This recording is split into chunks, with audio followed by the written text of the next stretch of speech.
یا بنی اسرائیل اذکروا نعمتی التی انعمت علیکم، اے اسرائیل پیغمبر کے بیٹو، اسرائیل حضرت یعقوب کا نام ہے، یا بنی اسرائیل، اے یعقوب پیغمبر کے بیٹو، اذکروا نعمتی، یاد کرو میری نعمت، التی انعمت علیکم، وہ جو میں نے انعام کیا تھا تم پر، واوفوا بعہدی، پورا کرو میرے ساتھ عہد، نبی آخر زمان پر ایمان لانا، اوفی بعہدکم، میں پورا کر دوں گا تمہارے ساتھ عہد و پیمان، وَإِيَّايَ فَارْهَبُونِ، اور مجھے سے ڈرا کرو۔ یہاں سے یا بنی اسرائیل کے صیغے سے 3 خطابات ہیں۔ پہلے خطاب میں نعم مجملہ کا بیان ہے، دوسرے خطاب میں نعم مفصلہ کا بیان ہے، اور تیسرے خطاب میں نعم مدللہ کا بیان ہے۔ مجمل نعمتیں، مفصل نعمتیں، مدلل نعمتیں، تاریخ کعبہ، تاسیس کعبہ، کعبے کے معمار و مؤسس اور نبی آخر زمان کے حق میں دعائیں کرنے والے ابراہیم علیہ السلام، اسماعیل، ان کا ذکر تیسری مرتبہ ہے۔ اے اسرائیل پیغمبر کے بیٹو،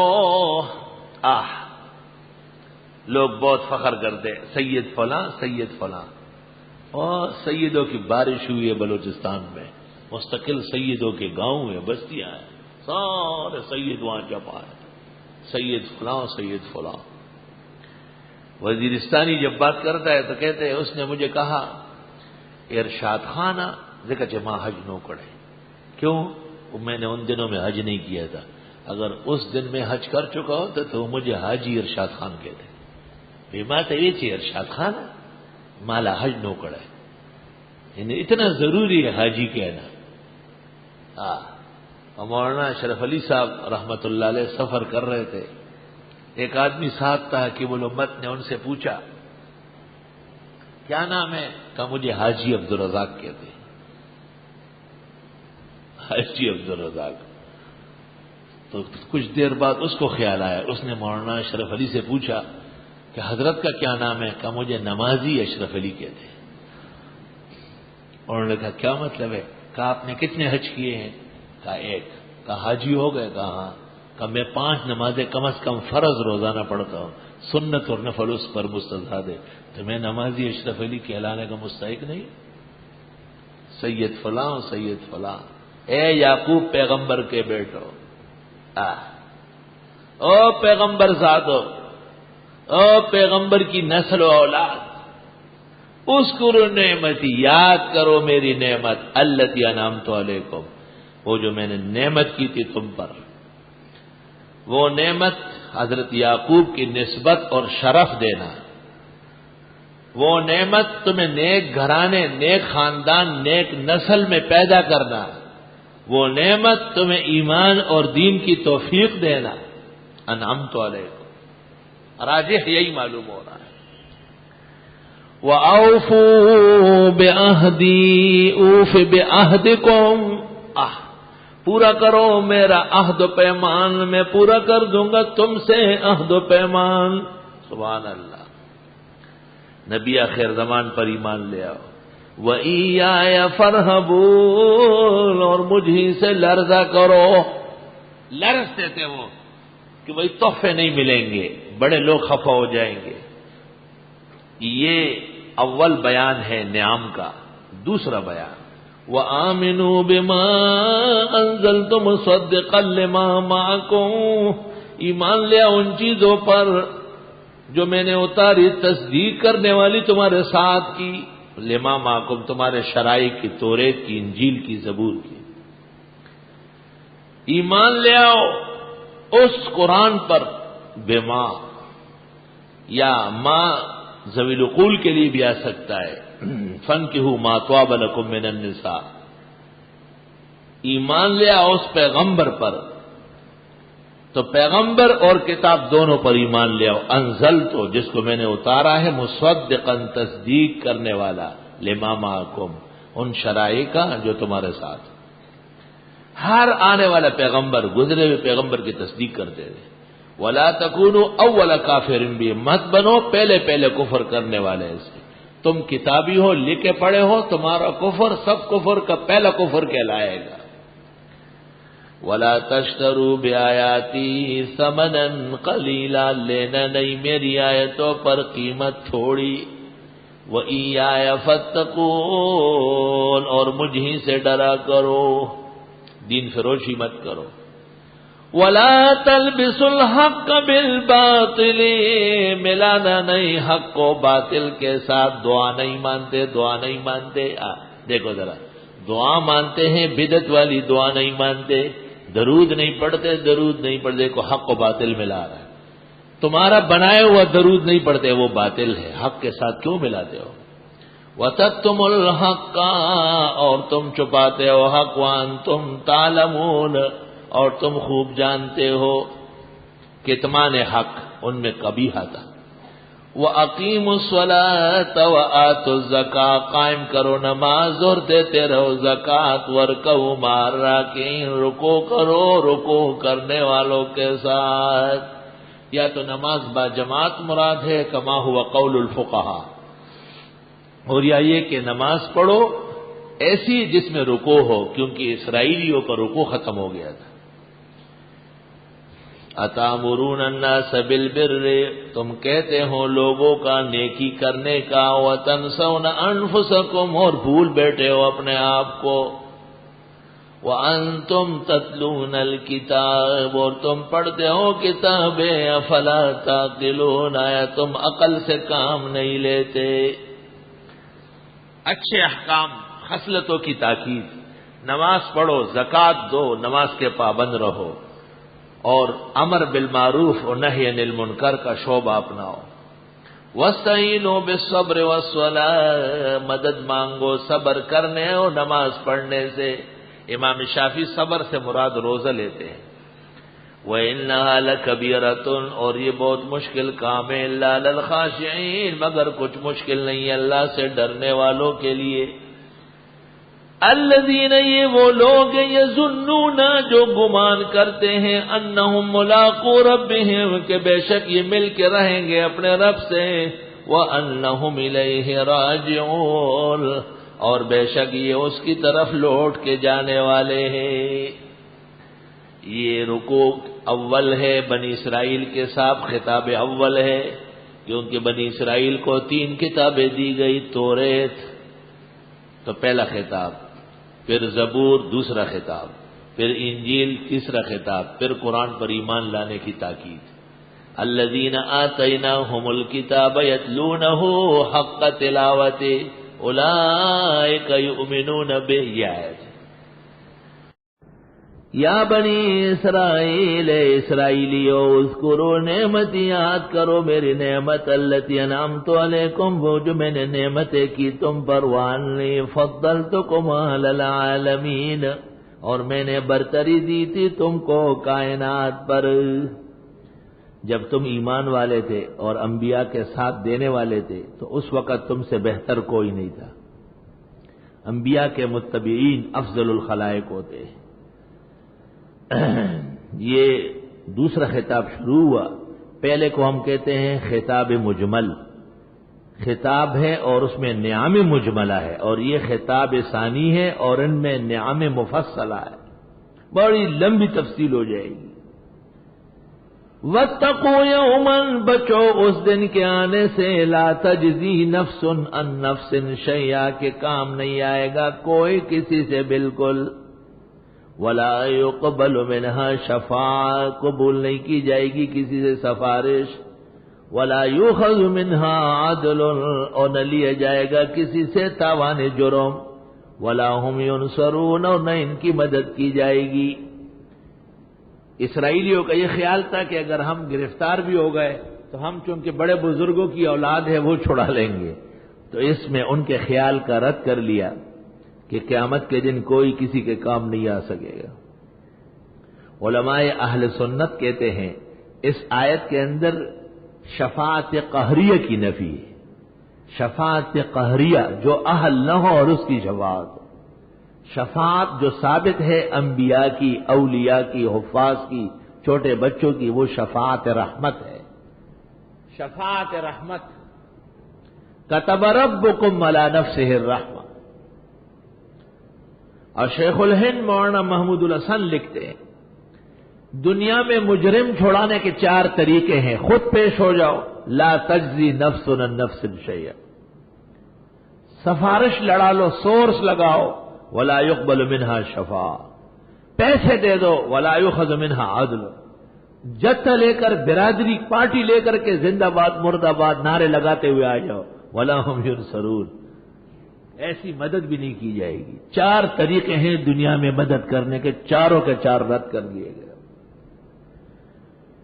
مزید نعمتیں، وَإِذْ نَجَّيْنَاكُمْ مِنْ آلِ فِرْعَوْنَ، یاد کرو جب ہم نے بچایا تم کو فرعونیوں سے، یسومونکم جو پہنچاتے تھے تم کو سوء العذاب، برے برے عذاب، وہ اس کی تفسیر، سوء العذاب کی تفسیر، یذبحون ابناءکم، وہ ذبح کرتے تھے تمہارے بیٹوں کو، وہ تو چھوٹے بچے مر گئے تھے، وَيَسْتَحْيُونَ نِسَاءَکم، زندہ چھوڑتے تھے تمہاری عورتوں کو، وہ بچیاں بڑی ہو گئی تھی، وَفِي ذَلِكُمْ بَلَاءٌ مِّن رَّبِّكُمْ عَظِيمٌ، اور تمہارے ساتھ ایسا ہونے میں آزمائش تھی تمہارے رب کے ہاں سے بہت بڑی، عظیم صفت ہے بلاؤن کی، بلاؤن عظیم، اور من ربکم یہ فصل بالاقارب ہے، بالاجنبی نہیں ہے، یہ جائز ہے۔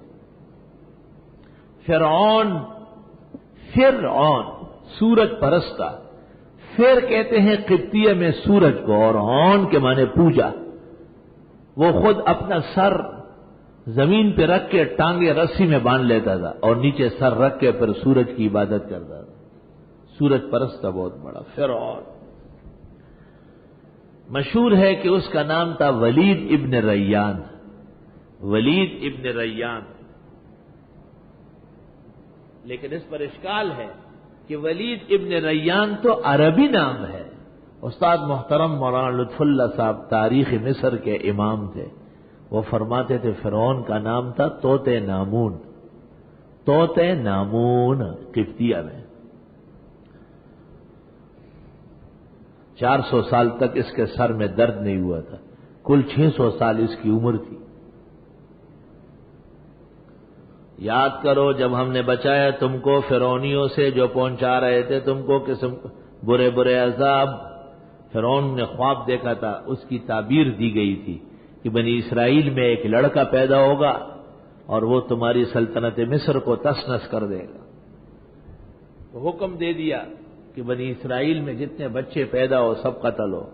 یذبحون ابناءکم، وہ ذبح کرتے تھے تمہارے بیٹوں کو، وَيَسْتَحْيُونَ نِسَاءَکم، زندہ چھوڑتے تمہاری عورتوں کو۔ نقطہ میں نے ترجمہ اول میں بیان کیا، وَفِي ذَلِكُمْ بَلَاءٌ مِّن رَّبِّكُمْ عَظِيمٌ، اور تمہارے ساتھ ایسا ہونے میں آزمائش بڑی تھی۔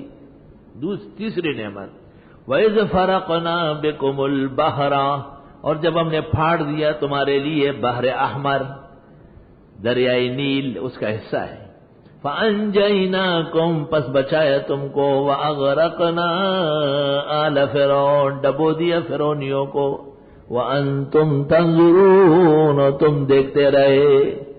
خبر اتنی مشہور تھی، واقعہ اتنا مضبوط تھا جیسے آنکھ کو دیکھا حال۔ وَإِذْ وَعَدْنَا مُوسَىٰ 40 لَيْلَةً، یاد کرو جب ہم نے وعدہ کیا موسیٰ علیہ السلام سے 40 راتوں کا، ذیقعد کا پورا مہینہ اور ذی الحج کے 10 دن، ذیقعد کا پورا مہینہ اور ذی الحج کے 10 دن۔ موسیٰ علیہ السلام کو اللہ نے کہا بنی اسرائیل سے تھک گئے ہو، آ جاؤ کوئی طور کے نیچے بیٹھو، عبادت کرو، ذرا دم بخود ہو جاؤ۔ وی من پتلو راتلو زیاتی گی، شائی کال پس پہ رکوی پشا بشینا، آنے جانے سے محبت بڑھتی ہے۔ ہم نے وعدہ کیا موسیٰ علیہ السلام سے 40 راتوں کا۔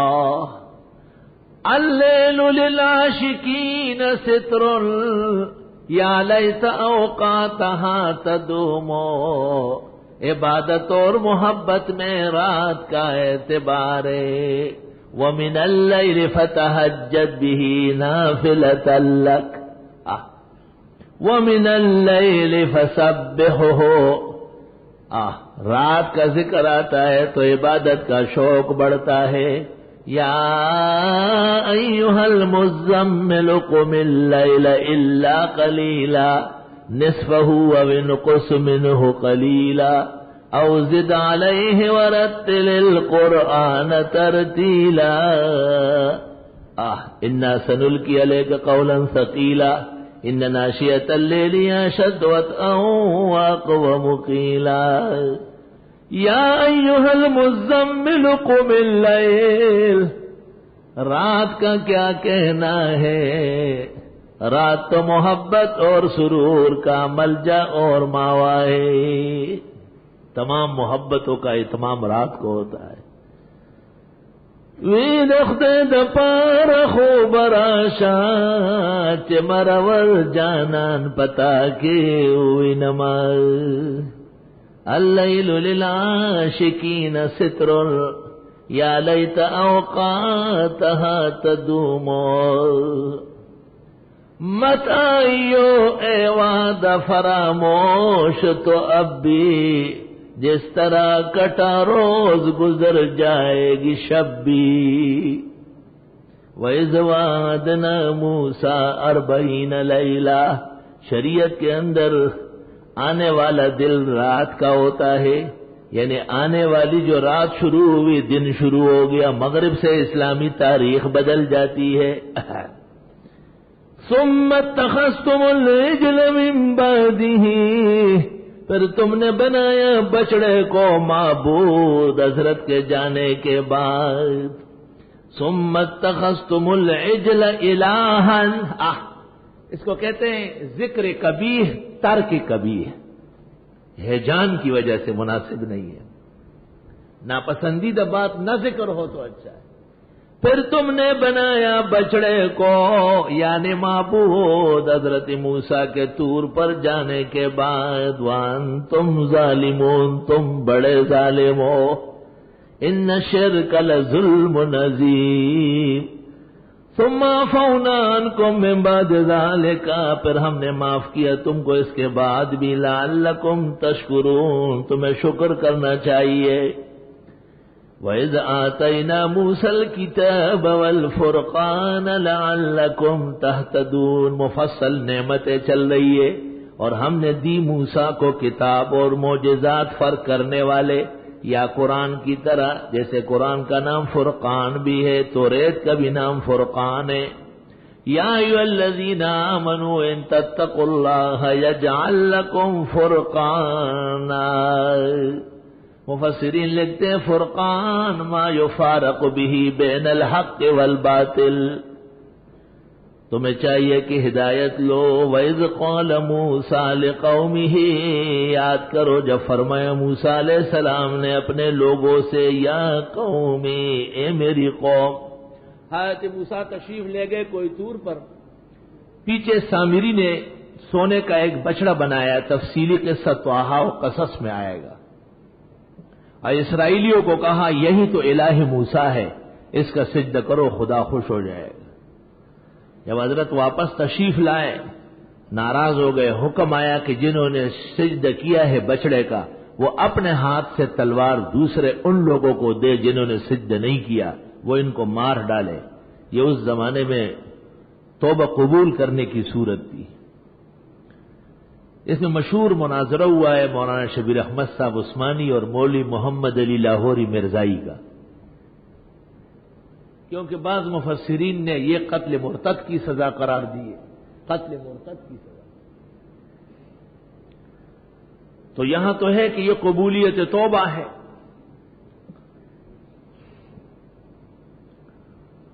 تو قتل مرتد کی سزا کیسے ہے؟ مسئلہ مغلقات میں سے ہے، نہایت معضل مسئلہ ہے۔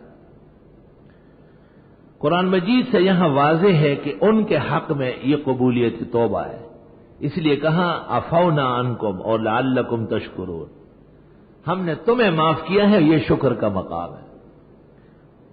بعد کے شرائع میں یہ ارتداد کی سزا ٹھہری ہے، احکام القرآن وغیرہ کی کتابوں میں لکھا ہوا ہے، کبھی ایک آیت سے دو مسئلے مختلف بھی ثابت ہو سکتے ہیں۔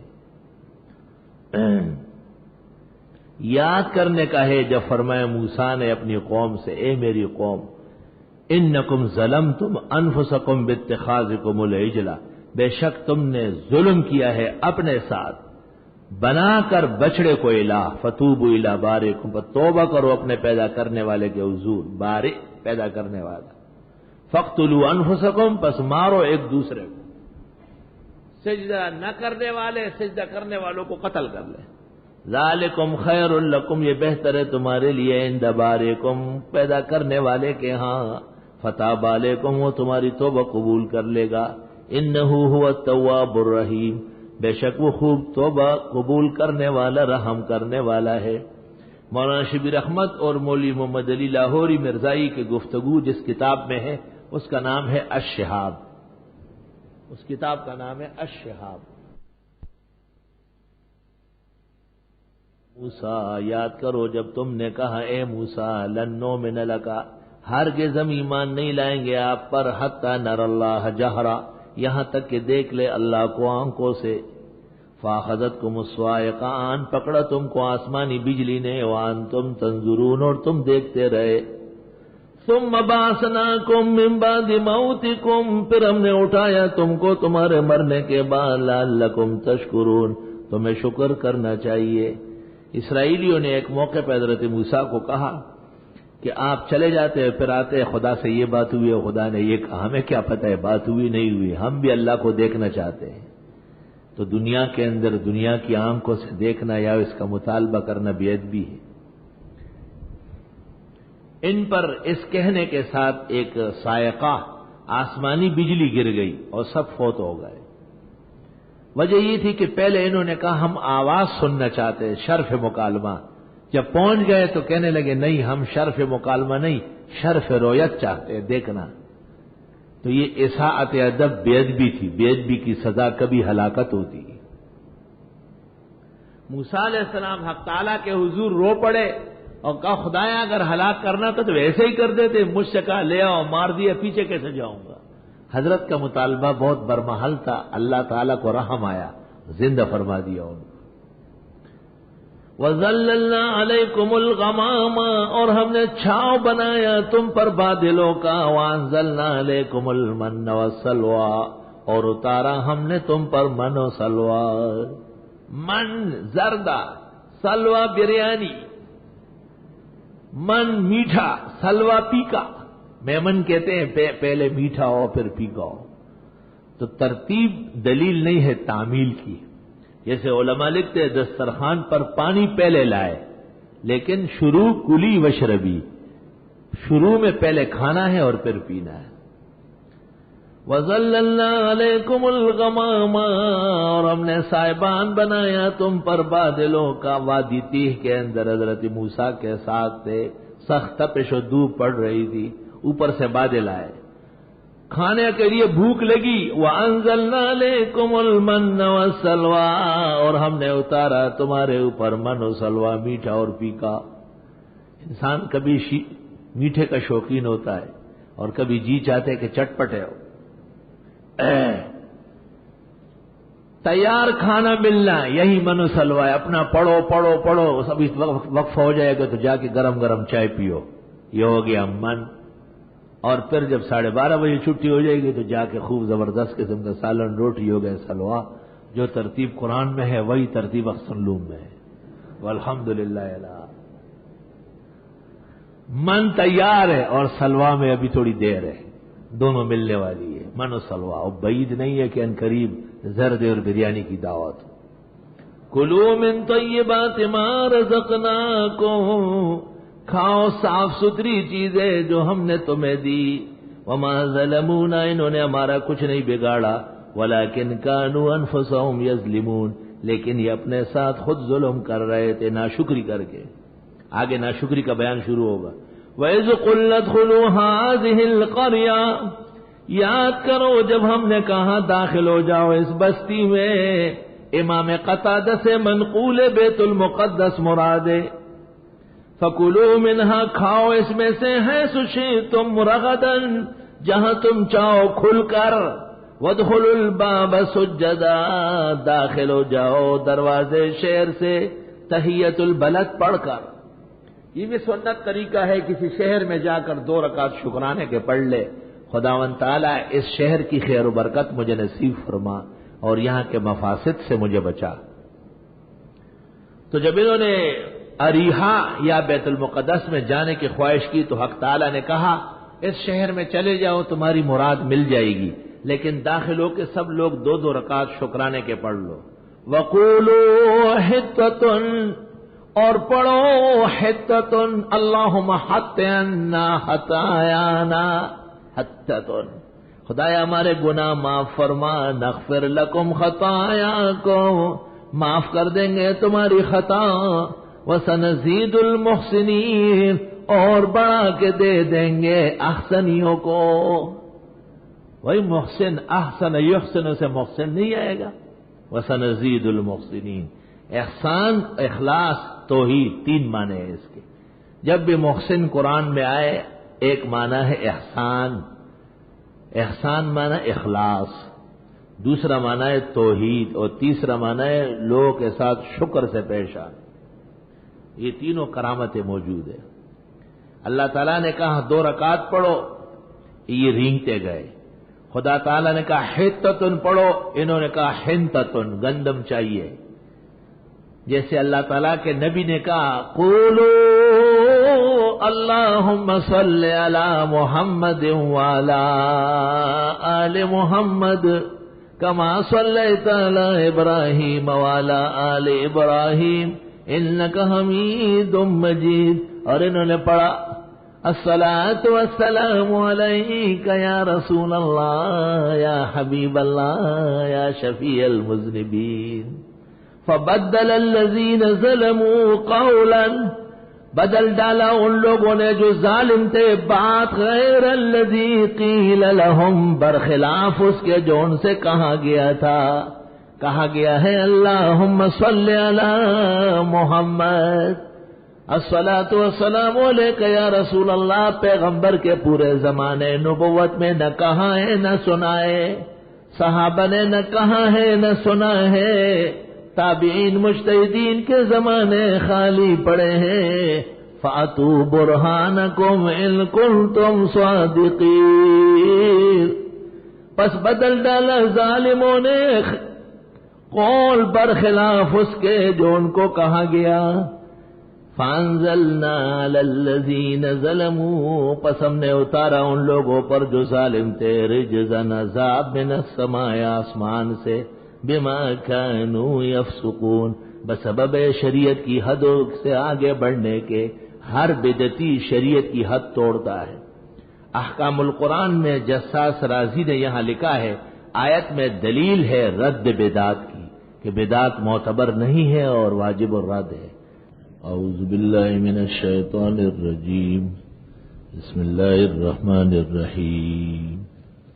وَإِذِ اسْتَسْقَىٰ مُوسَىٰ لِقَوْمِهِ فَقُلْنَا اضْرِب بِّعَصَاكَ الْحَجَرَ فَانفَجَرَتْ مِنْهُ اثْنَتَا عَشْرَةَ عَيْنًا قَدْ عَلِمَ كُلُّ أُنَاسٍ مَّشْرَبَهُمْ كُلُوا وَاشْرَبُوا مِن رِّزْقِ اللَّهِ وَلَا تَعْثَوْا فِي الْأَرْضِ مُفْسِدِينَ۔ سورہ بقرہ مسائل ثمانیہ کے بیان میں ہے۔ صداقت کتاب سے سورت شروع ہوئی، مومنین کے اوصاف خمسہ آیات خمسہ میں بیان ہوئے۔ ذم کافرین 2 آیتوں میں ہوا اور ایک رکوع میں 10 نشانیاں ہیں منافقین کی اور 2 مثالیں ہیں۔ اور سورت کا جو موضوع ہے اسے ذکر کیا یا ایھا الناس اعبدوا ربکم، اس پر دلائل قائم فرمائی، الذی خلق، الذی اخرج، الذی انزل، نتیجہ متفرق کیا فلا تجعلوا للہ اندادا وانتم تعلمون۔ کتاب کے شروع میں کہا لا ریب فیہ، متکلم کو تو شک نہیں ہے، اگر مخاطب کو ہے تو تحدید فرمائی کہ ایک چھوٹی سی صورت لے آؤ۔ عجز کی صورت میں انہیں تسلیم اور انقیاد کی دعوت دی، نہ ماننے کی صورت میں جہنم کی وعید سنائی۔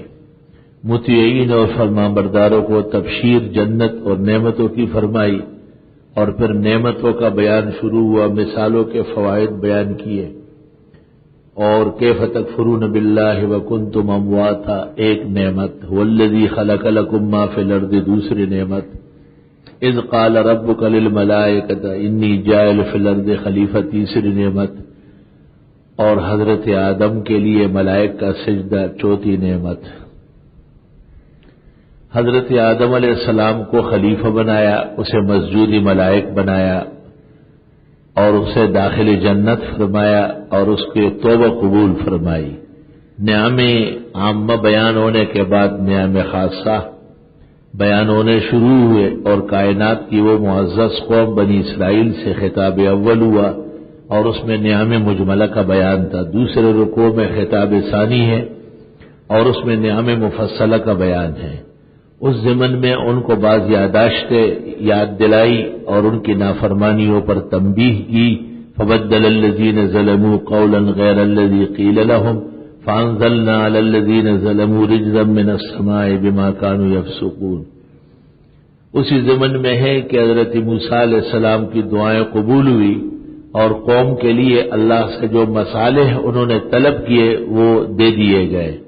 وَإِذَا اسْتَسْقَىٰ مُوسَىٰ لِقَوْمِهِ، یاد کرنے کا ہے جب پانی مانگا موسیٰ علیہ السلام نے اپنی قوم کے لیے، جس وادی میں ان کے اوپر بادلوں کا سایبان بنا اور ان کے کھانے کے لیے من اور سلوا اتارا گیا، اس وادی میں جب انہیں پانی کی ضرورت ہوئی، فَقُلْنَا اضْرِب بِعَصَاكَ الْحَجَرَ، بس ہم نے کہا ماریے لاٹھی سے پتھر کو۔ حضرت موسیٰ علیہ السلام نے لاٹھی سے پتھر پر ضرب لگائے، 12 ضرب، فانفجرت منہ اثنتا عشرۃ عینا، پس بہہ پڑے اس سے 12 چشمے، کیونکہ بنی اسرائیل کے 12 قبیلے تھے۔ قد علم، خوب پہچان لیا، کل اناس، ہر جتے نے، مشربہم، اپنے گھاٹ کو، پانی پینے کی جگہ مشرب، اور ان کو کہا گیا کلو واشربو، کھاؤ اور پیو، من رزق اللہ، اللہ کے دیے ہوئے سے، رزق بنا عطیہ، ولا تعثوا فی الارض مفسدین، مت پھرو زمین میں فسادی بن کر۔ شاہ عبد القادر موضح القرآن میں لکھتے ہیں یہ راہزن تھے، راستے لوٹتے تھے، لٹیرے تھے۔ وَإِذْ قُلْتُمْ يَا مُوسَىٰ، یاد کرو جب تم نے کہا اے موسیٰ، لن نصبر علی طعام واحد، ہرگز صبر نہیں کر سکتے ہیں ایک کھانے پر، من اور سلوا، من اور سلوا، اس کو ایک کھانا کہا۔ شکر گزار طالب علم، آپ کے مدرسے میں کھانا کیسے ملتا ہے؟ صبح شام، صبح شام، صبح شام، صبح شام۔ نافرمان سرکش باغی جو خالی روٹی خوری کے لیے آیا تھا، اس سے پوچھا کہ آپ کے مدرسے میں کھانا کیا؟ صبح اور پھر دور جا کے کہیں شام کو۔ وہی جملہ ہے، ایک شکرانے کی زبان سے ادا ہو رہا ہے، ایک کفران نعمت کی زبان سے ادا ہو رہا ہے۔ یاد کرو جب تم نے کہا اے موسیٰ، آئے ہے ہرگز ہم صبر نہیں کر سکتے ایک کھانے پر، ہم سے ایک کھانا نہیں کھایا جاتا۔ کھانے کے مطالبے یہ اسرائیلی خصلت ہے، کھانے کے بارے میں بے صبر ہونا یہودی خیالات ہے۔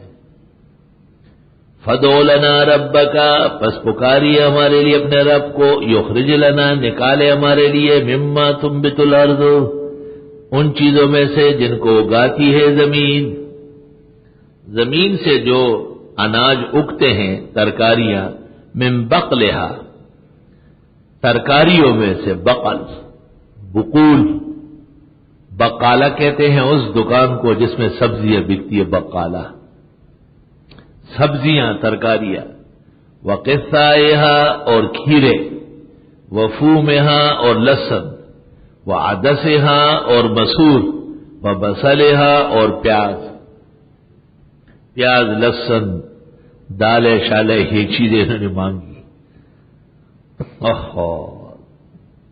یہ روئے زمین کی فصلیں ہیں اور سبزیاں ہیں۔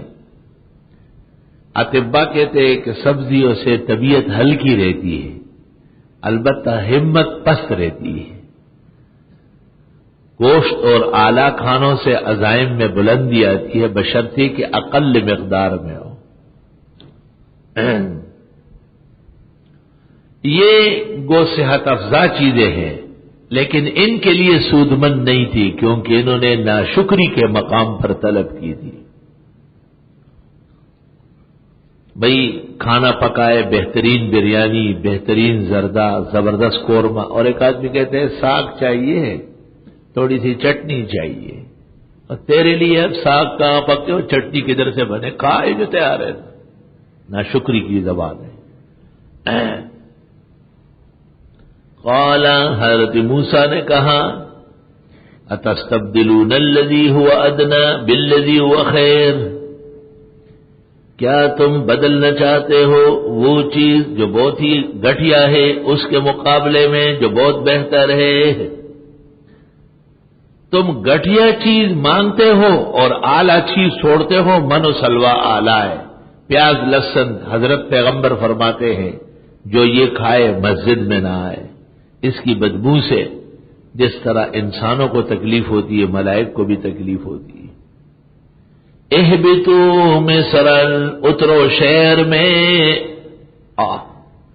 اترو شہر میں، اریحا چلے جاؤ، اریحا۔ فإن لكم ما سألتم، بس بے شک تمہارے لیے جو تم نے مانگا۔ چلو ہل چلاؤ، بیل جوڑو، سہاگا پھراؤ، درانتی تلاش کرو، کھرپے ڈھونڈو۔ وَضُرِبَتْ عَلَيْهِمُ الذِّلَّةُ وَالْمَسْكَنَةُ، ماری گئی ان کے اوپر خواری اور کمزوری۔ ذلت، ذلت اس کو کہتے ہیں کہ مشقت بہت ہو نتیجہ کچھ نہ ہو، اور مسکنت اس کو کہتے ہیں کہ ہمیشہ ہاتھ خالی ہو، پیٹ خالی ہو۔ توبہ توبہ۔ چنانچہ کسان اور مزارع ہر دور اور ہر زمانے میں مارا گیا ہے۔ ذلت، مشقت، مسکنت خواری، کام زیادہ ہو نتیجہ کم ہو، کام کی زیادت کو کہتے ہیں ذلت، اور نتیجے کی کمزوری کو کہتے ہیں مسکنت۔ سلمنا غنم دمام جان شل پپاؤ کی وے خوڑل پداؤ کی۔ 100 من گندم جس شخص کا ہوا ہے وہ ایسا ختم ہوا جیسے ایک پاؤ۔ توبہ توبہ۔ ماری گئی ان کے اوپر مشقت اور خواری۔ حدیث میں ہے ایک گھر میں آپ نے یہ حل ول سہاگے دیکھے، آپ نے کہا جس گھر میں یہ چیزیں پڑی ہوگی وہ لوگ ہمیشہ مشقت میں ہوں گے۔ امام اعظم نے اس لیے زراعت کے مقابلے میں تجارت کو افضل کہا ہے۔ وَبَاءُوا بِغَضَبٍ مِّنَ اللَّهِ، لوٹ گئے یہ نازگی لے کر اللہ کی، اللہ ان سے ناراض ہوئے، اعلیٰ چھوڑ ادنا مانگا۔ ذالک بأنہم، یہ اس لیے کہ بے شک کانوا یکفرون بآیات اللہ، یہ انکار کرتے اللہ کی آیتوں کا، ویقتلون النبیین بغیر الحق، اور قتل کرتے تھے پیغمبروں کو ناحق۔ ذالک بما عصوا وکانوا یعتدون، یہ بوجہ ان کی نافرمانی کرنے کے اور یہ کہ تھے حد سے بڑھنے والے۔ نافرمانی اور ناشکری شروع ہوئی من اور سلوا کے ٹکرانے سے، اور جا کے ختم ہوئی انبیاء کے قتل پر۔ استغفر اللہ۔ علماء لکھتے ہیں چھوٹے گناہ کی بھی اگر اصلاح نہ ہوئی تو بڑے گناہ کا مرتکب ہو جائے گا۔ ان الذین آمنوا، وہی تفصیل ہے نعم و نقم کی، بے شک وہ لوگ جو ایمان لائے، والذین ہادوا، اور وہ جو یہودی ہے، یہودا کی اولاد جو حضرت یعقوب کے بڑے بیٹے تھے، والنصارا، اور نصرانی۔ ناصرہ بیت المقدس میں ایک بستی ہے جس میں حضرت عیسیٰ علیہ السلام متولد ہوئے ہیں۔ والصابئین، اور صابئین یہ ایک قوم تھی بابل میں رہتی تھی، انہوں نے آسمانی مواہب کی اچھائیاں جمع کی تھی۔ کبھی کبھی ان کو ابراہیمی کہتے۔ تفسیر حقانی میں مفسر حقانی نے ان کا تفصیلی حال لکھا ہے۔ بے شک وہ لوگ جو ایمان لائے ایک، اور وہ جو یہودی ہے 2، اور وہ جو نصرانی ہے 3، اور وہ جو صابی ہے 4۔ بھائی 4 کا عدد تو تکوینی ہے، فرقے تو اور بھی ہو سکتے ہیں، لیکن ضرورت 4 سے پوری ہو گئی۔ 4 کا عدد کتابوں کا تکوینی ہے، 4 مذاہب، 4 فقہ، 4 امام، اللہ ان سے تکوینی طور پر دین کی ضرورت پوری فرما چکے ہیں۔ بے شک وہ لوگ جو ایمان لائے اور وہ جو یہودی تھے اور وہ جو نصرانی تھے اور وہ جو صابئین تھے، من آمن باللہ والیوم الآخر، جو کوئی ایمان والا ہو اللہ و آخرت کے دن پر، تو ایمان والے تو مومن تھے نا، خود بخود یہودی نصرانی صابئی خارج ہو گئے۔ 10 آدمی بیٹھے ہوئے، آپ کہتے ہیں جن کے پاس دعوت نامہ ہے صرف وہ بیٹھے رہے، تو جو دعوت نامے والے ہیں وہ عزت والے ہیں اور جو تفیلی ہے وہ بے عزت ہے۔ جن کے پاس لائسنس ہے، من آمن باللہ والیوم الآخر ان الذین آمنوا۔ ہندوستان کے مشہور آدمی ابوالکلام آزاد کو سخت مغالطہ ہے، اور معاذ اللہ استغفر اللہ، انہوں نے یہودیت اور نصرانیت اور صابئیت کو بھی نجات کے ذرائع کہا ہے، اور ان کے عقائد کو بھی معاذ اللہ ایمان باللہ و بالیوم الآخر کہا ہے۔ یہ اس وقت جب ان کے زمانے محفوظ تھے، جب وہ اپنے انبیاء علیہ الصلوات و تسلیمات کے متبعین تھے۔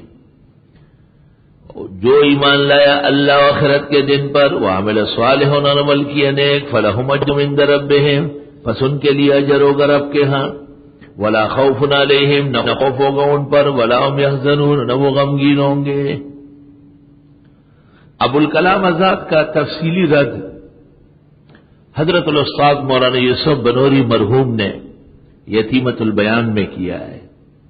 یہ حقیقت میں ان کے استاد مولانا انور شاہ کی مشکلات القرآن کا مقدمہ ہے۔ ولا خوف علیہم ولا هم یحزنون، نہ ان پر خوف ہوگا نہ وہ غمگین ہوگا۔ خوف جیسے آدمی بیمار ہے، آپ ڈرتے ہیں کہ مر نہ جائے، اور جب وہ مر گیا تو آپ غم کر رہے ہیں، حزن، تو کہتے خوف آنے والے سے متعلق ہے اور حزن گزرے ہوئے سے متعلق ہے۔ وَإِذَا أَخَذْنَا مِيثَاقَكُمْ، یہ بیان ہے بنی اسرائیل کے نقض عہد کا، یاد کرنے کا ہے جب ہم نے لیا پختہ وعدہ تم سے، فَانَا فَوْقَكُمُ الطُّورَ، اور اٹھایا تم پر کوہ طور۔ یہ کوہ طور کے نیچے آباد تھے۔ انہوں نے پہلے کتاب مانگی، جب کتاب آئی تو نافرمانی کی، تو حق تعالیٰ نے کہا مان لو ورنہ پہاڑ تم پہ گراتا ہو، اور پہاڑ نیچے سے اٹھا کے ان کے سروں پہ لے آئے۔ خذوا ما آتیناکم بقوہ، لیجئے جو ہم تم کو دیتے ہیں طاقت سے، یا تو بقوت خذو سے متعلق ہے، خذو بقوہ مضبوط پکڑو، مضبوط پکڑو، یا ما آتیناکم بقوہ جو ہم تم کو دیتے ہیں یہ تعلیمات قوی اور توانائی کے ہیں، ان میں کوئی ضعیف قول نہیں ہے۔ وَاذْكُرُوا مَا فِيهِ، یاد کرو جو کچھ میں ہے، لَعَلَّكُمْ تَتَّقُونَ، تمہیں چاہیے کہ فضولیات سے بچو، نافرمانی سے بچو۔ وَاذْكُرُوا مَا فِيهِ، علماء نے آیت سے استدلال کیا ہے کہ مطالعہ اور تکرار واجب ہے۔ جو سبق دن میں ہو جائے، شام کو اس کا ترجمہ اور بعض چیزیں یاد کرنا یہ طلباء کا فرض ہے۔ یہ نہیں کہ مسجد میں بیٹھو اور فضول باتیں ادھر ادھر کرو۔ 4 گھنٹے جو درس ہوتا ہے اس کو دہراؤ۔ مغرب و عشاء کے درمیان 1.5 گھنٹہ ہے، اور عشاء کے بعد بھی 1 گھنٹہ مل جائے تو یا مرحبا ہو یا حبذا۔ جتنی دیر میں سبق ہو جائے اتنی دیر مطالعہ اور تکرار کے لیے نکالو۔ وَاذْكُرُوا مَا فِيهِ، یاد کرو جو تم اس میں پڑھتے ہو، لعلکم تتقون، تمہیں وقت ضائع کرنے سے بچنا چاہیے۔ قیمتی وقت ضائع کیا، قیمتی پیغمبر سے فائدہ نہیں اٹھایا، قیمتی وحی کی برکات سے محروم ہوا۔ ثم تولیتم من بعد ذالک، پھر منہ موڑا تم نے اس کے بعد بھی۔ فلولا فضل اللہ علیکم ورحمتہ، اگر نہ ہوتا فضل اللہ کا تم پر اور مہربانی اس کی، لکنتم من الخاسرین، تو ہوتے نقصان اٹھانے والوں میں سے۔ اے اسرائیلیو، تم نے ہمیشہ نقض عہد کیا، اے اسرائیلیوں تم نے نافرمانی کی، تم نے احکام کا انکار کیا اور تم سے روگردانیاں ہوئی، پھر بھی اللہ تعالیٰ کا فضل اور رحمت شامل حال ہوا۔ نافرمانی کو نہیں، توبے کو، عفو کو۔ تمہیں توبہ اور معافی مانگنے کا موقع مل گیا، اگر ایسا نہ ہوا ہوتا لکنتم من الخاسرین۔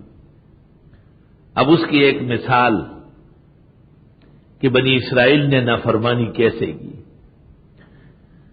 اللہ تعالیٰ نے 7 دن جب پیدا کیے تو ہر مذہب کو کہا کہ تم کوئی دن لے لو۔ مسلمانوں نے پیغمبر سے کہا، پیغمبر نے حق تعالیٰ سے کہا، حق تعالیٰ نے جمعے کا دن پسند کر کے دے دیا۔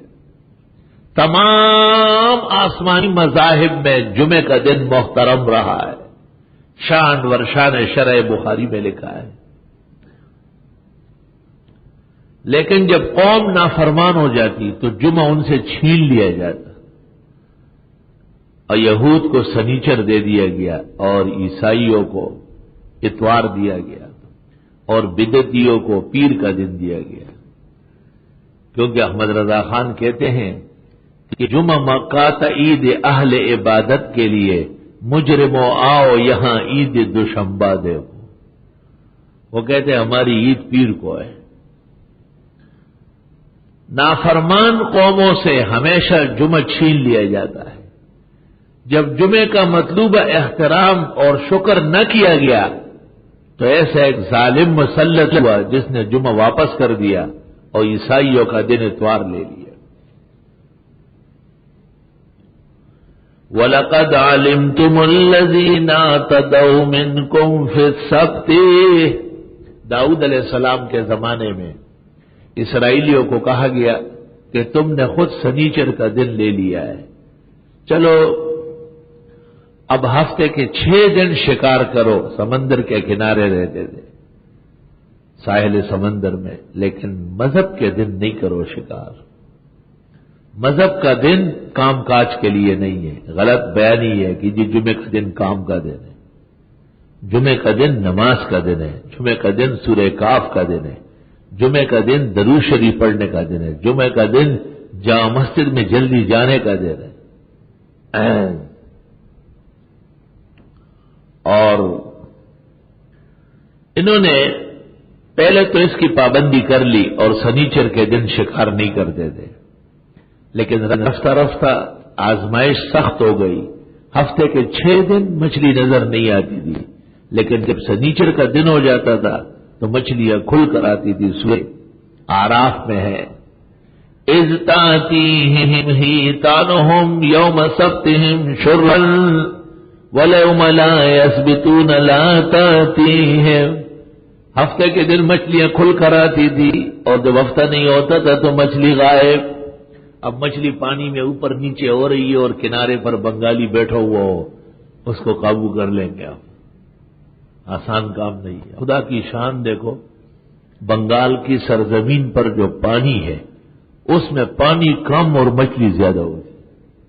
مدرسوں میں تالاب بنے ہوئے بے حساب مچھلیاں، صاف ستھرا پانی۔ ہمارے حوض میں 10 مچھلیاں چھوڑو بدبو پھیل جائے گی، لیکن بنگال کی سرزمین اور وہاں کا پانی شیرین، نیلا، صاف ستھرا، ٹھنڈا، خوبصورت، لذیذ، اور اندر دیکھو تو اتنے بڑے بڑے مچھلیاں پلتے ہیں۔ اللہ اکبر۔ بنگال کی سرزمین کے بارے میں ہمارے لوگوں کا تصور ہے کہ وہاں پانی ہے اور گند ہے، ایسا نہیں۔ بنگال کی زمین یہاں سے زیادہ صاف ستھری، باغات، ہرا بھرا، ہر طرف ہریالی، ہری بھری کھیتیاں، اور اللہ کی شان ہے کہ بنگالی کالے کلو ہیں۔ ملک خوبصورت ہے اور قوم جو اس میں رہتی، اکثریت کچھ لوگ ایسے بھی ہے گورے چٹے جو افغانی اور افغانیوں سے بھی زیادہ حسین ہے، لیکن وہ قلیل ما ہوں، وہ بہت کم لوگ۔ طب کی کتابوں میں لکھا ہے کہ چاول کی کثرت اور مچھلی کی کثرت سے چمڑا کالا پڑ جاتا ہے، اور وہ چاول اور مچھلی کے بہت بڑے شوقین ہیں، بہت زیادہ شوقین ہیں۔ تو جب ان کے ہاں مچھلی بڑھنے لگی سنیچر کے دن اور ان سے برداشت نہیں ہوا تو انہوں نے ساحل پر چھوٹے چھوٹے حوض بنوائے. سنیچر کے دن ان پانی لے جا کر کے مچھلی بند کر دیتے تھے، اتوار کی صبح کو نکلتے تھے اور کہتے تھے یہ اتوار کا شکار ہے، یہ سنیچر کا نہیں ہے. چال بازی لڑی. اللہ رب العالمین نے ان کو بندر بنایا اور ان کو ذلیل و خوار کیا کیونکہ اللہ کے احکام کو باطل کر رہے تھے. ہیلا اگر احکام اس بات کے لیے ہو تو محمودہ ہے، اور اگر ہیلا حقوق اور احکام کے ابطال کے لیے ہو تو مذمومہ ہے. اللہ اکبر. یہ مذموم ہیلا ہے. محمود ہیلا جیسے ایک آدمی کے پاس 50 تو چاندی ہے اور 2 تولے سونا ہے، ایک نصاب بھی پورا نہیں، زکات ایک کی بھی نہیں. اس نے کہا نہیں، اس کو ایک بنا دیتے تاکہ زکات فرض ہو جائے اور فقراء مساکین کا کام ہو جائے. حاذہ ہیلۃ محمودۃ، پسندیدہ ہیلا ہے.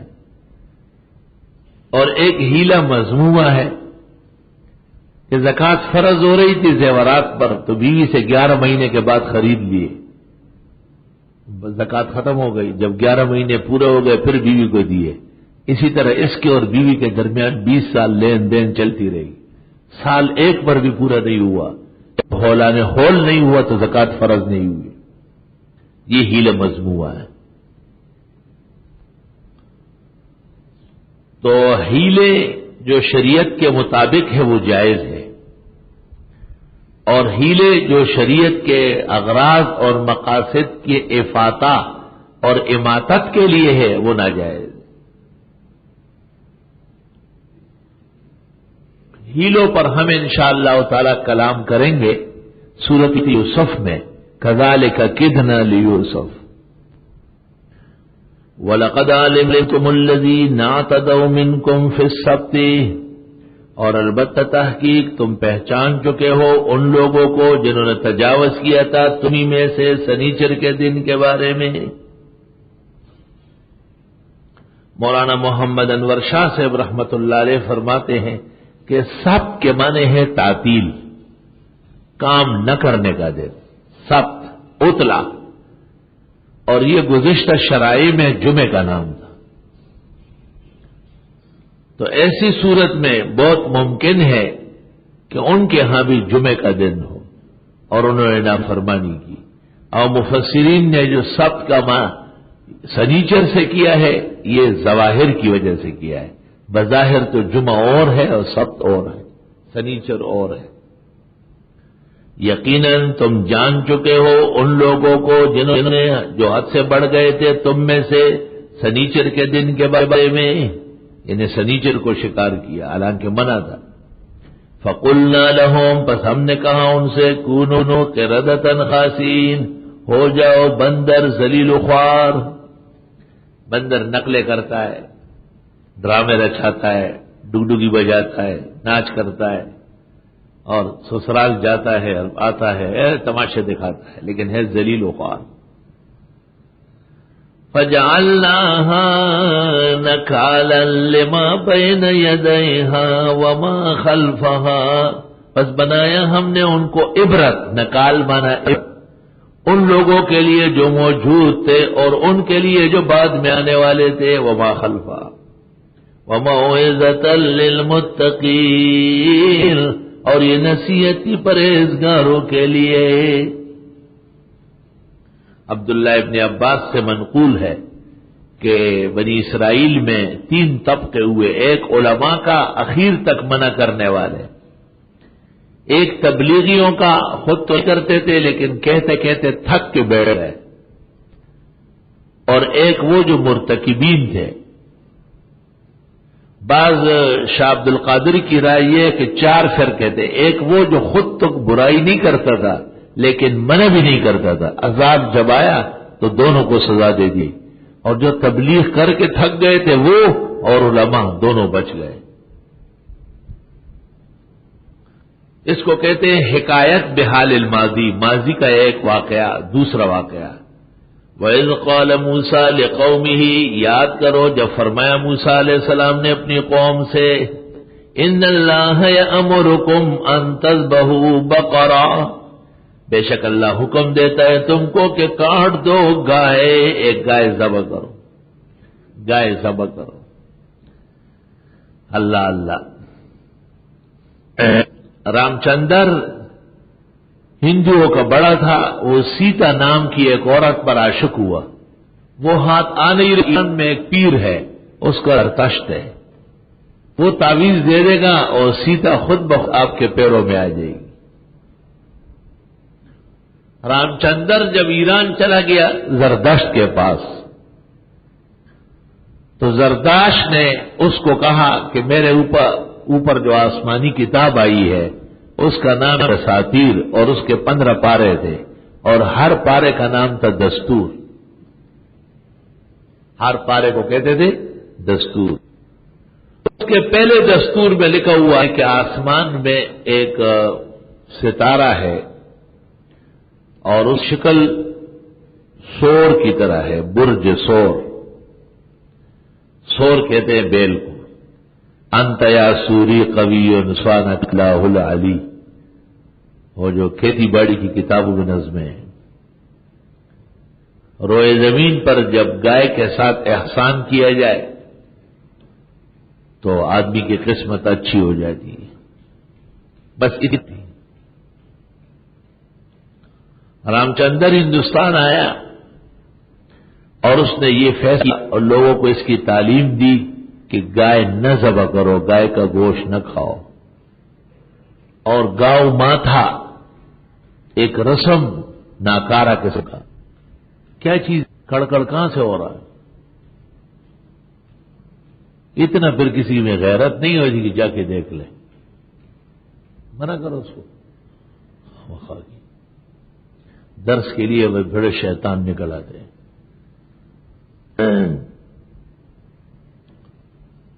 رام چندر ہندوؤں کی داغ بیل ڈالی اور ان کو کہا کہ یہی گائے ہماری مذہبی اوتار ہے اور ہماری ماتھا ہے۔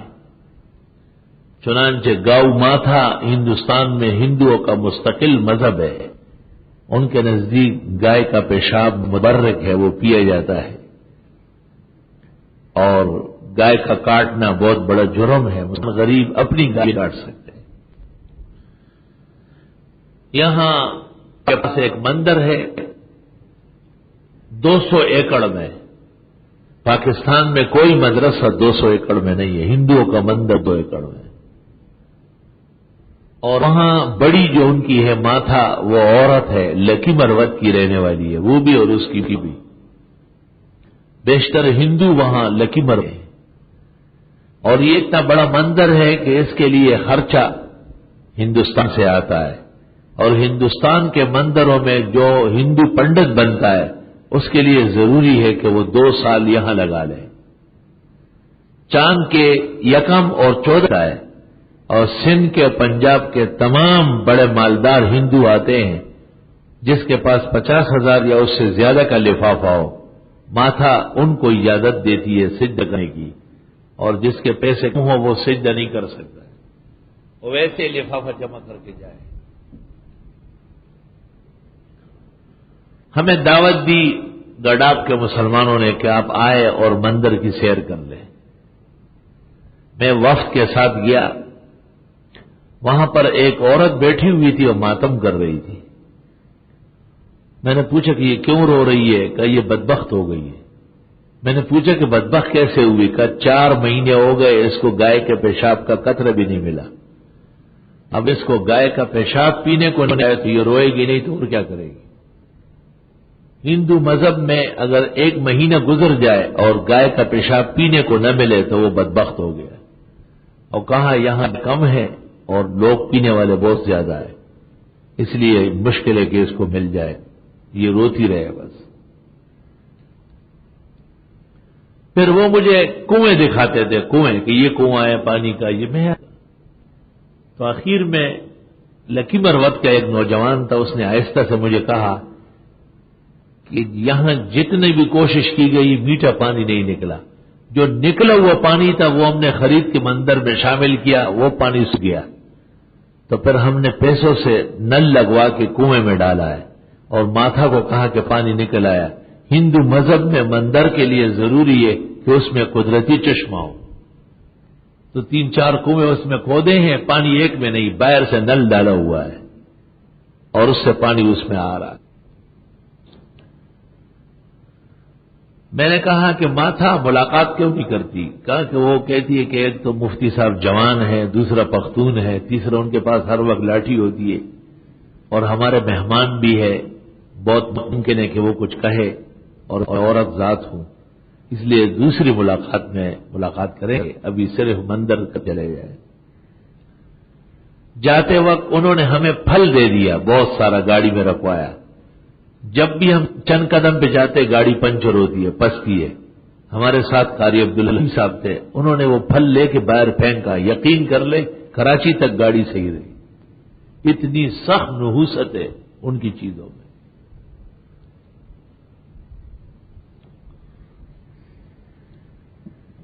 ہندوستان میں جتنے مسلمان بادشاہوں نے حکومتیں کی ہے، انہوں نے اسلام کی خدمت کی ہے۔ مغل بادشاہ آخری خاندان ہیں جن کے 400 سال کے قریب تک حکومت رہی ہے۔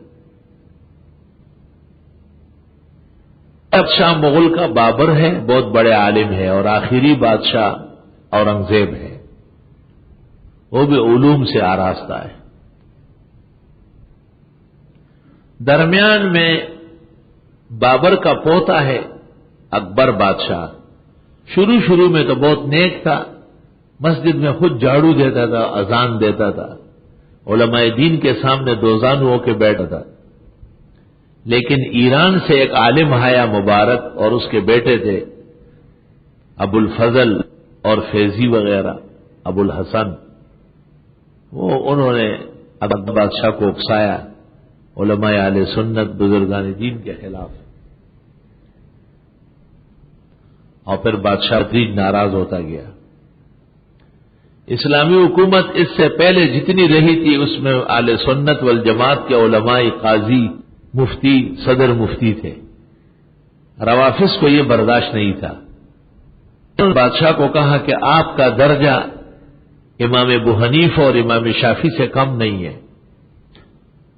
اور آپ تمام مذاہب کو ایک کر لے، اور آپ کو خدا کا حکم ہوا ہے، آپ سو رہے تھے اور آپ کو الہام ہو رہا تھا، یا ایھا البشر لا تذبح البقر فان تذبح البقر فماواکم السقر۔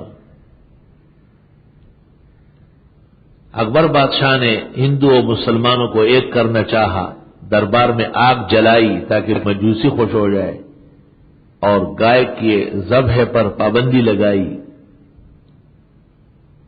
تاکہ ہندو خوش ہو جائے، مسلمان لڑکیوں کو ہندو ہاں بیاہ دیا اور ہندو مسلمانوں کے ہاں آ گئی، خلط ملط، اور وہ بہترین مذہب جس کی خدمت کے لیے بابر بادشاہ فرغانہ اور رشدان سے چلا تھا، وہ تس نس ہو گیا۔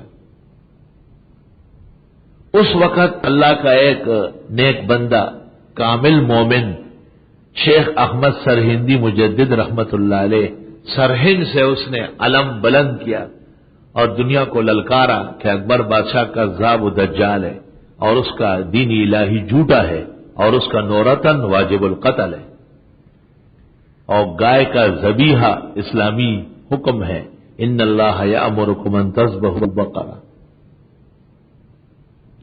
اکبر کا زمانہ گزر گیا، وہ مر گیا، اور اس کا بیٹا جہانگیر تخت نشین ہوا۔ جہانگیر خود نیک صالح تھا، لیکن بہرحال باپ اور سرکاری مذہب سے بھی متاثر تھا۔ اس کو لوگوں نے کہا کہ اس وقت پورے ہندوستان میں آپ کے شاہی مذہب اور خاندان کے خلاف ایک عالم تقریر کر رہا ہے، اور اس کا نام شیخ احمد ہے، جس کو لوگ مجدد کہتے ہیں۔ جہانگیر بادشاہ نے حکم دے دیا، دیکھو دربار میں بلاؤ۔ مجدد رحمت اللہ علیہ دربار میں آئے تو اکبر بادشاہ کے زمانے سے دربار ایسا بنا تھا کہ جو کوئی آتا وہ پہلے سر داخل کرتا اور پھر پیر. سامنے تخت پر بادشاہ بیٹھا ہوتا سجدہ ہو جاتا. جب مجدد آئے اور ان کو کہا کہ آئیے تو انہوں نے کہا صبر کرو. کہا آئیے, کہا ٹھہرو ذرا. اسلام آباد والے چاپلوسوں نے کہا جلدی کریں, کہا کوئی جلدی نہیں. اس پر روب نہیں تھا مخلوق کا. زمین پر بیٹھ گئے, پہلے ٹانگیں داخل کر دی اور پھر سر اندر کیا. سامنے بادشاہ بیٹھا تھا, اس نے کہا دیکھو یہاں آ کے بھی بدتمیزی کر رہا ہے. مجدد نے پوچھا کس طرح بدتمیزی؟ کہ میرا سجدہ, کا آپ کا سجدہ آپ کا حق نہیں ہے, آپ خود سجدہ کریں گے اللہ کا, آپ مسجود نہیں ہے, یہ معبود کا حق ہے, آپ معبود نہیں. تو چاپلوس اور کاسالیس کھڑے تھے نا, پلاٹ چوری کرنے والے, انہوں نے کہا خیر ہے نا, سجدہ تعظیمی کسی کسی کے یہاں تو جائز ہے, سخت مجبوری ہے, جان بچانے کے لیے بادشاہ کو کرو. مجدد نے اس وقت جو کلام کیا ہے, کسی نے پھر اس کو منظوم کیا ہے, مجھ سے بجز خدا کے کسی کے حضور میں اپنا سر نیاز جھکایا نہ جائے گا. بات چیت ہو گئی, باتوں میں مجدد سے کون جیت سکتا تھا, حق پر تھا وہ. بادشاہ غصہ ہوا اور اس نے کہا مارو اس کی گردن, مارو. نظام الملک وزیر اعظم تھا پورے ملک کا, وہ ہاتھ باندھ کے کھڑا ہو گیا اور اس نے کہا بادشاہ سلامت, جو آپ کہیں گے وہی ہوگا, لیکن اس آدمی کا قتل ملک کے مفاد میں نہیں ہے, ملک ضائع ہو جائے گا, برباد ہو جائے گا. ہمیں معلوم ہے رعایا کا حال, اس کا قتل اور ہندوستان کا ہاتھ سے نکلنا برابر ہے. بادشاہ نے کہا بیعت بھی کرتا ہے, کہا جیل میں ڈال دوں گا. گوالیار کا جیل خانہ ہمارا بہت سخت ہے, دماغ ٹھیک ہو جائے گا. اور نظام الملک خود حضرت کا خلیفہ ہے, لیکن بادشاہ کو تو کچھ کہہ نہیں سکتے, حضرت کا خلیفہ ہے. یہ پیر ہے, بادشاہوں کے دربار ہلا کے رکھتا ہے. اب بھی پیر ہوتے ہیں کونے کانچے میں چھپنے والے, پیر تیزن, نر پیر اور اس کے مرید خلفاء بھی نر. مجدد کو بیچ دیا گوالیار, قید کر لیا. جب یہ خبر پھیل گئی تو مابد خان, جس نے پشاور میں جامع مسجد مابد خان بنائی, وہ غزنی اور کاشغر تک اس کی صوبیداری تھی, اور خانہ بنگال کا تھا, اور خان اعظم پنجاب کا تھا. اور یہ تینوں مجدد کے خلفاء ہیں.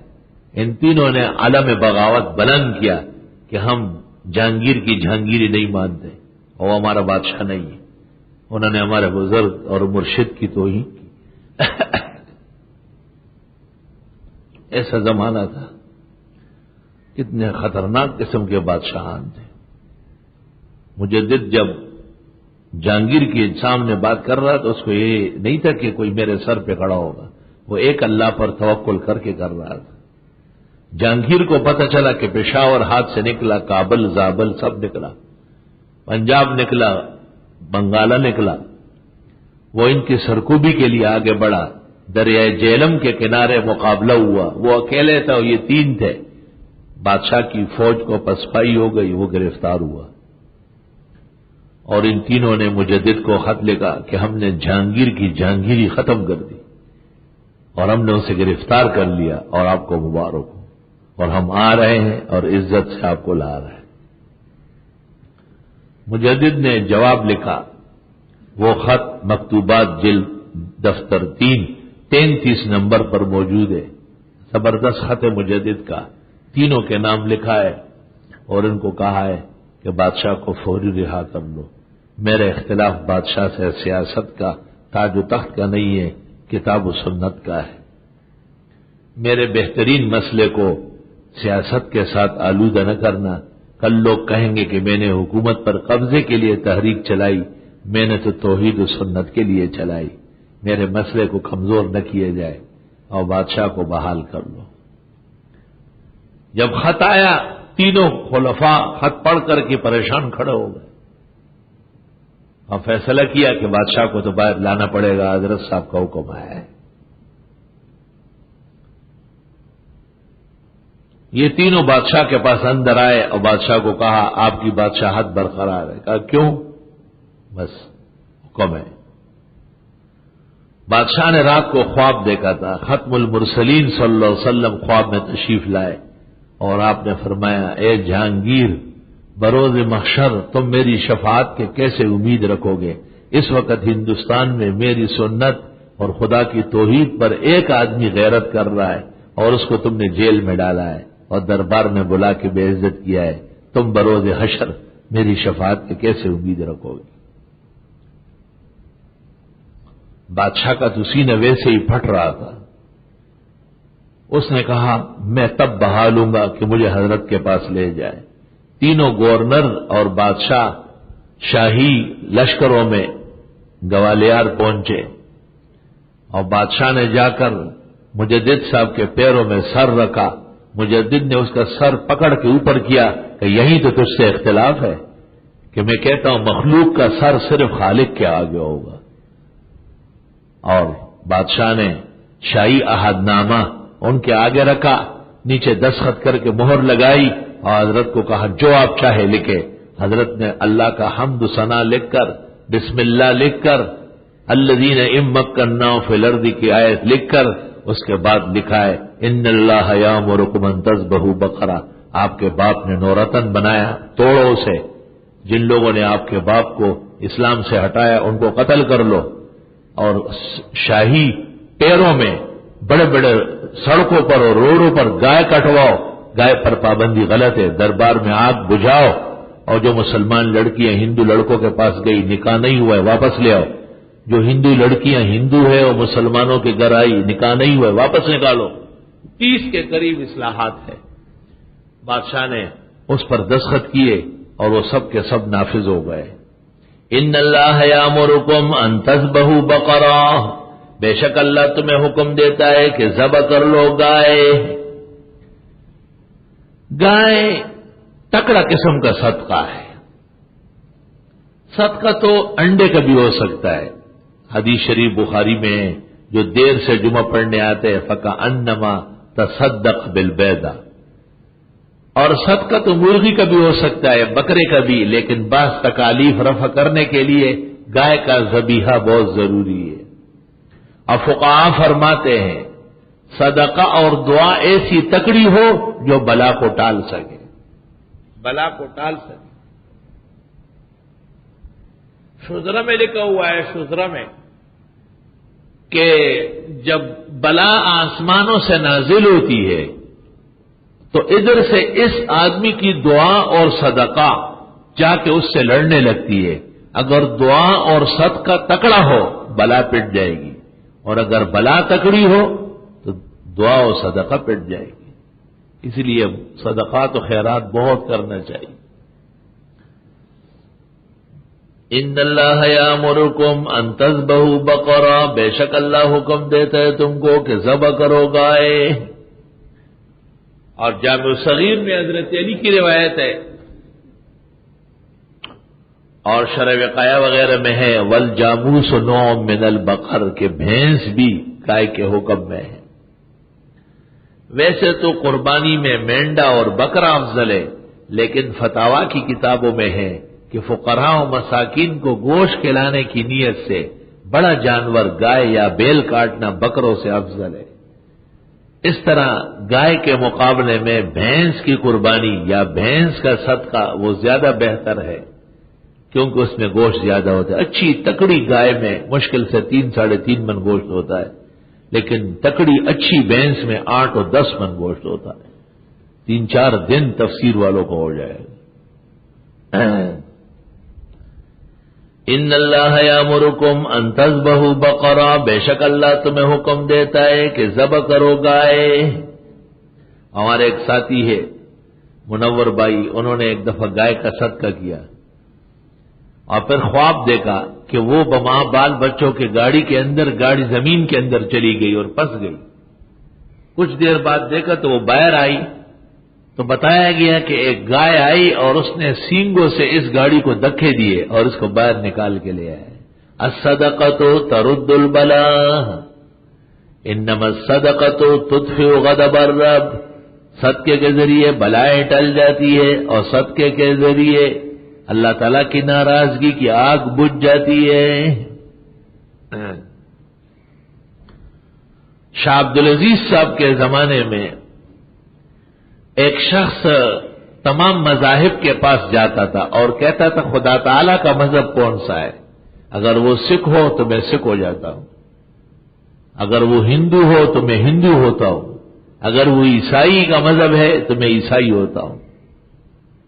اور ہر عالم کو کہتا تھا کہ مذہبی کتاب میں دکھاؤ، سکھ گرو کو کہا کہ گرنتھ میں دکھاؤ، اور ہندو کو پنڈت کو کہا کہ گیتے میں دکھاؤ، وید میں دکھاؤ، اور عیسائی کو کہا کہ انجیل میں دکھاؤ خدا کا مذہب کیا ہے۔ اخیر میں مولانا شاہ عبدالعزیز محدث دہلوی کے پاس آیا اور شاہ صاحب کو کہا، شاہ صاحب اللہ تعالیٰ کا مذہب کیا ہے؟ اگر اس کا پتہ چل جائے تو میں اس مذہب کو اختیار کر لوں۔ تو شاہ صاحب نے کہا اللہ تعالیٰ مسلمان ہے۔ کا دلیل قرآن سے کہا ان اللہ یأمرکم ان تذبحوا بقرہ، اللہ حکم دیتا ہے کہ گائے ذبح کرو۔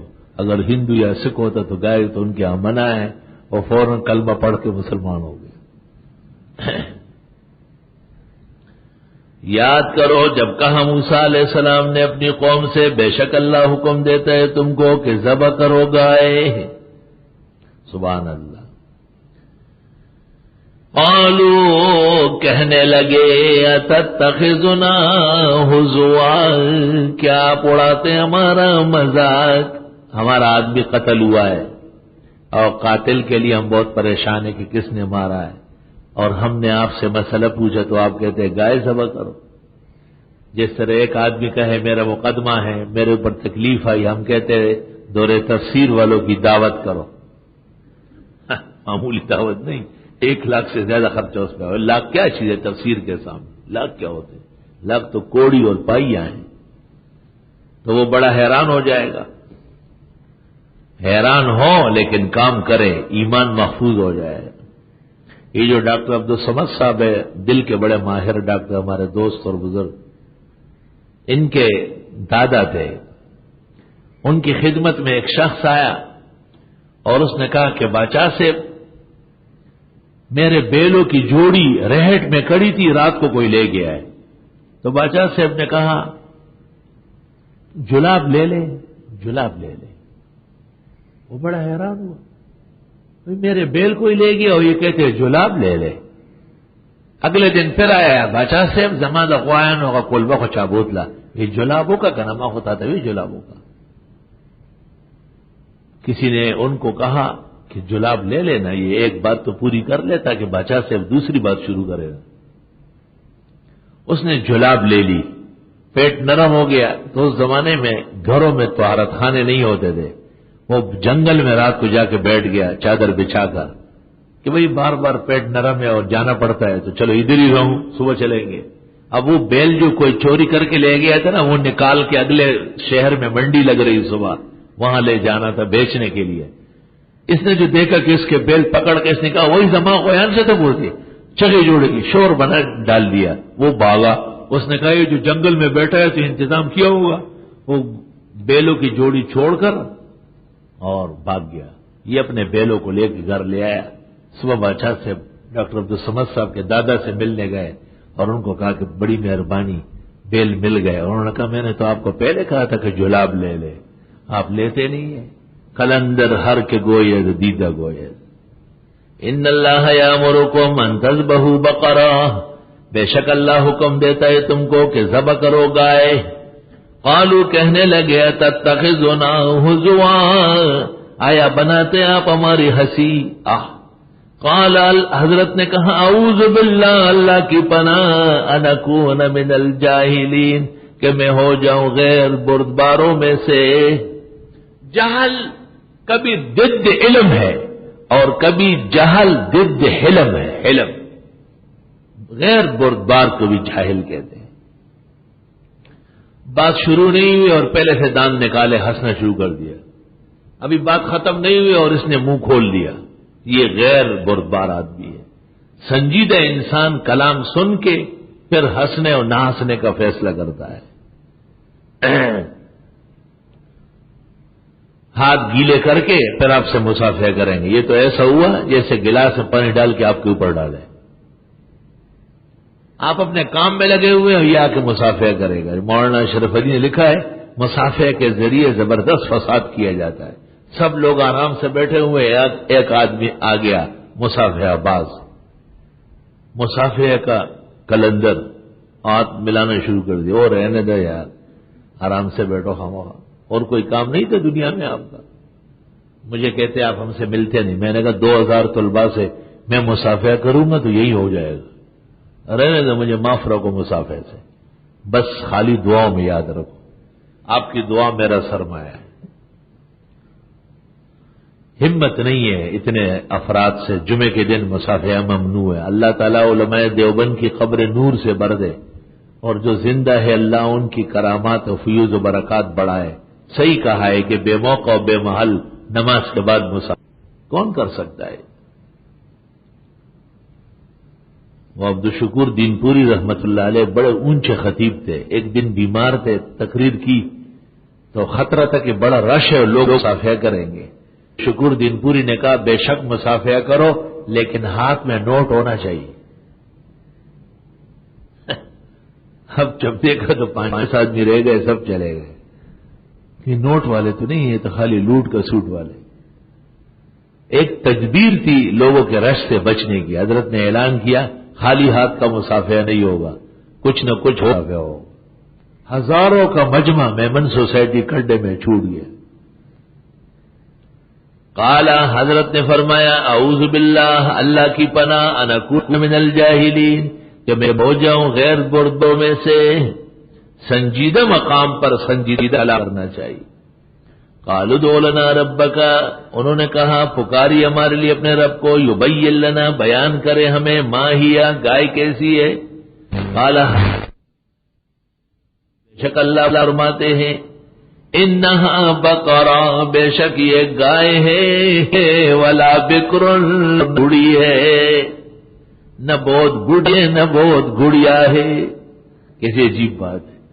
نہ ڈیرا سخائیدہ اور نہ ڈیرا گڈائیدہ.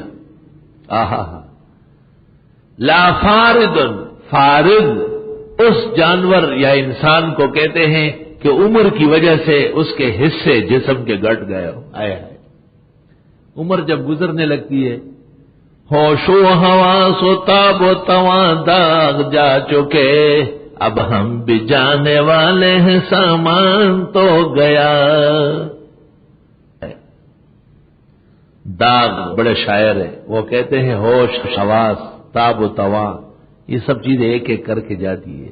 اب ہم بھی جانے والے ہیں, سامان تو گیا. آدمی جب کہیں جاتا ہے تو سامان بیچتا ہے, چارپائیاں, بسترے, تین برتن, سب چیزیں روانہ کرتے ہیں. اخیر پر خود جاتا ہے.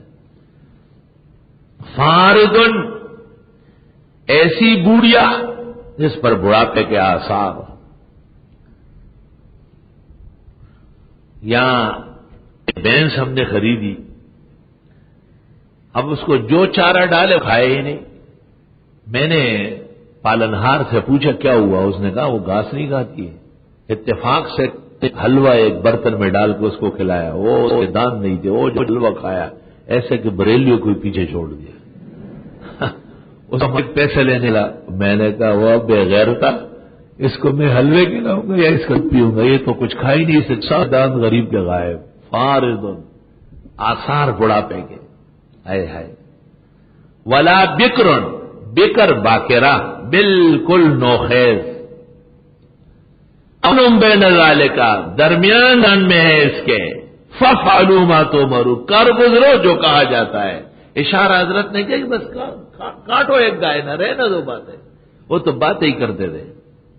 قالوا ادع لنا ربک بین لنا مالها, کہنے لگے پکاری ہمارے لیے اپنے رب کو, بیان کریں ہمیں کیسے اس کا رنگ ہے.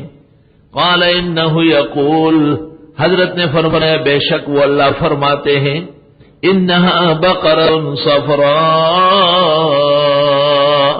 بے شک گائے پیلی ہے, زرد تکس جڑا ہوا. فاقع لونها, شوخ رنگ اس کا. ناظرین, بھلی لگتی ہے دیکھنے والا. سر سر متعدی ہے, خوش کرتی ہے دیکھنے والوں. زرد رنگ کی گائے یہاں سندھ میں بہت زیادہ ہے، ویسے عام طور پر کم ملتی ہے. اور بالکل سرخ رنگ کی بکری اور بالکل کالے جس کے دم کا سرا بھی اور سر بھی سفید نہ ہو، سندھی میں یہاں کہتے ہیں کنڈی کی بیلز. کنڈی کی پنجاب میں تو وہ چرگئی اچھی لگتی ہے، پنجکلیا، سر بھی سفید دم بھی سفید. اور سرحد میں ایسی بھینس کو جس کی دم بھی کالی ہو سر بھی کالا ہو اس کو کہتے ہیں تور لومئی. تور لومئی سب سے اعلیٰ نسل ہے لیکن بہت کم ہے، اپنے باڑے میں بے حساب کھڑی ہے. حیوانات کے اندر بھی رنگ روغن اس لیے مؤثر ہے، انسانوں کے اندر بھی ہے. اس میں ہے اطلب الخیر من حسان الوجوہ، حسین و جمیل آدمی سے اچھی توقع باندھو. اطباء کہتے ہیں اس کا دل بھی صاف ستھرا ہوتا ہے. اور ڈراؤنے آدمی کا تو باتیں اچھی انداز سے کرتے ہیں جیسے گٹر لائن سے باتیں نکل رہی ہیں. قالوا لنا ربک، کہنے لگے بلائیے ہمارے لیے اپنے رب کو، یبین لنا، بیان کرے ہمیں، ماہیا، کیسی گائے ہے، ان البقرہ تشابہ علینا، بے شک یہ گائے مشکل پڑ گئی ہم کو، وَإِنَّا إِن شَاءَ اللَّهُ لَمُهْتَدُونَ، اور بے شک اگر اللہ نے چاہا تو ہم اس کے پانے والے ہیں. قال، حضرت نے فرمایا، انہ یقول، بے شک اللہ فرماتے ہیں، انہا بقرہ، بے شک یہ ایک گائے ہے، لا ذلول تثیر الارض، کمزور ہے جو آباد کرتی ہو زمین کو، نہ تو جوتی ہے جو زمین کو ہل چلاتی ہے، ولا تسقی الحرث، اور نہ رہتی ہے، نہ جوتی دا اور نہ ارٹھی دا، نہ جوتی دا چھ اڑا ازمکا یارا پختو امان دینا صفحی پختو ترجمہ کی. لا ذلول، نہ جوتی دا زکا چھ جوتی ساروے ٹپ شی گر اہو کار کہیں نہ غٹ غٹ ڈمون ایسی نہیں ہوئی، دیکھو بیکار دی گا نہیں نہ کار والا نہ لم بیزان تو بشی. تسیر الارض، چھ اڑا جانگری پختو، ولا تسقی الحرث، اور نہ بکئی پٹی، یعنی نہ جوتی دا اور نہ رٹی دا. ارمان دینا آئے گا زمانہ کہ تجھے یاد رکھے گا. ایسے ترجمہ فصیح بڑا چاپلا رو، نہ جوتی دا اور نہ رٹی دا، نہ جوتی ترجمہ ہو کا تسیر الارض چھ اڑا ازمکا، ولا تسقی الحرث، اور نہ رٹی دا چھ بکئی فصلنا، نہ جوتی ہے کمزور ہو کر زمینوں کو میں ہل چلانے والی، آئے ہائے کتنی مشکل، اور نہ رہتی ہے زمینوں کو پانی پلانے والی.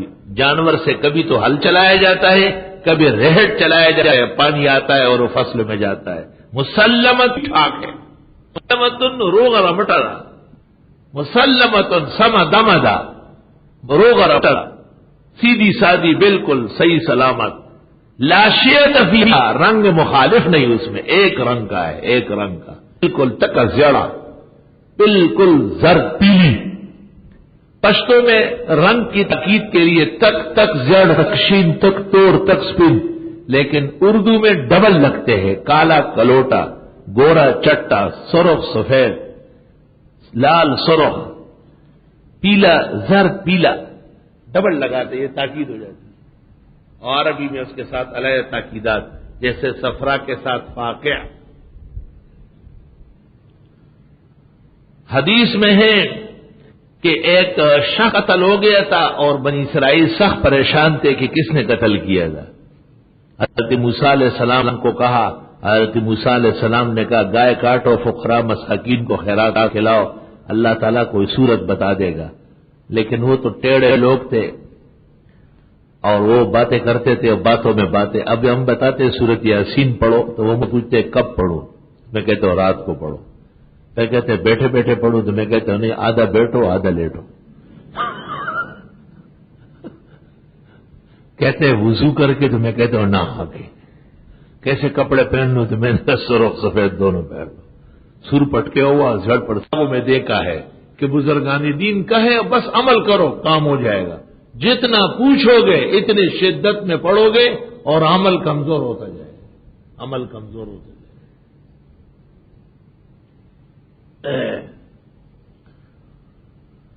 قالوا کہنے لگے الآن جئت بالحق، اب آپ آ گئے صحیح بتانے.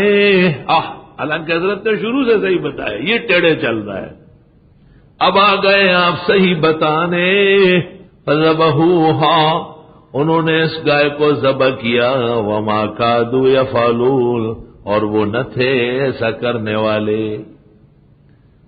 یہ یتیم بچوں کی گائے تھی، باپ ان کا مر رہا تھا، تھوڑے سے پیسے تھے، اس کی گائے خریدی اور جنگل میں چھوڑ دی کہ خدایا بچہ جب بڑا ہو جائے اس کا کام آ جائے.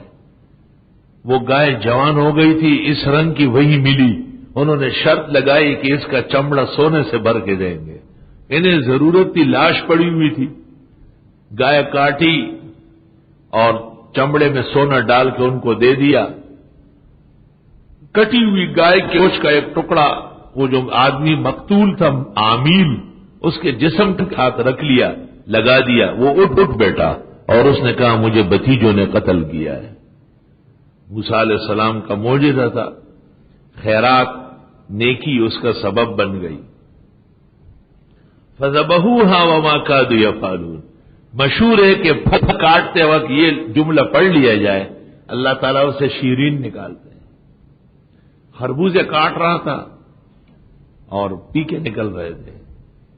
ایک شخص آیا مجھے کہتا ہے مولانا اشرف علی صاحب نے اعمال قرآنی میں لکھا ہے کہ خربوزہ کاٹتے وقت فذبحوها وما كادوا يفعلون پڑھ لے. میں نے فذبحوها وما كادوا يفعلون پڑھ لیا. اب جو خربوزہ کاٹا شہد کی طرح شیرین نکلا. کلمات میں اللہ تعالیٰ نے اثر رکھا ہے. بزرگان دین کے گفت کو بھی اللہ عزت سے رکھتا ہے. انہوں نے بھی اخلاص کے ساتھ امت کی رہنمائی فرمائی ہے.